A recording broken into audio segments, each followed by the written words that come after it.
Again, we're reading How to Win Friends and Influence People. My throat is feeling better. Still not perfect, but today's video is going to be short and sweet, and the title of it is One Simple Way to Tell If You Have the Eye Disease. And we're not talking the ojos, the eye disease. We're talking the eye disease. I, me.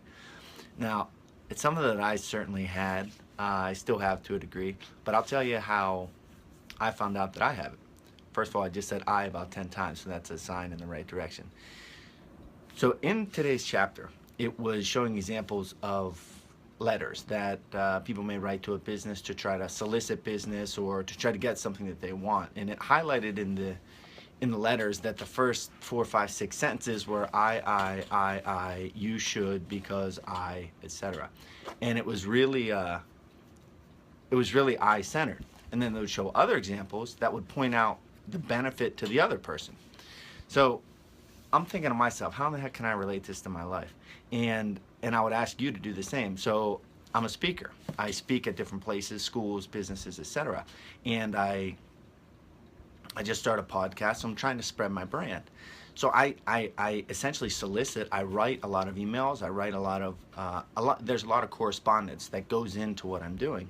So I'm thinking back on all the emails that I've written, and someone actually just pointed this out to me nicely, constructively, the other day. But one of the emails that I kind of templated to send out to various people listed all of the things that I did, or that my qualifications basically, and it didn't offer one benefit to the show, one benefit to the listeners, one benefit to the host, why it would benefit them to have me on. So I would say that I essentially to at least some degree have the eye disease, and I bust my butt on a regular basis, and I'm anxious, I'm excited to go back to those emails, correspondences, to change them to be more you focused and less I focused. So what I would say to you to find out the one simple way to tell if you have the eye disease in your correspondence today, whether it's communicating, whether it's emails, whether it's verbally communicating, whether it's through emails, whether it's if you have kids, interacting with your kids, take a second to step outside the conversation and listen to yourself. Is it all I, or are you really trying to listen to the other person? And are you really trying to take a stance from the other person's perspective? I'll give you another example. I'll throw myself under the bus again. This morning, my wife came down and told me about her crazy dream. Immediately, I told her about my crazy dream.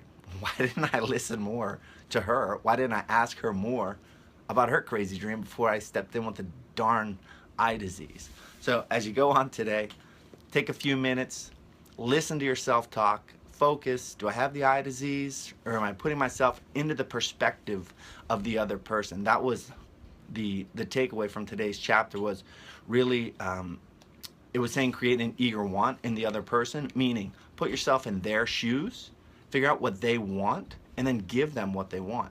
And it's not a manipulation. That's something that I was thinking about. It's not a manipulation because you're both getting something out of the interaction. It's not like you're manipulating them to do something that you want them to do to kind of, I don't know, to trick them.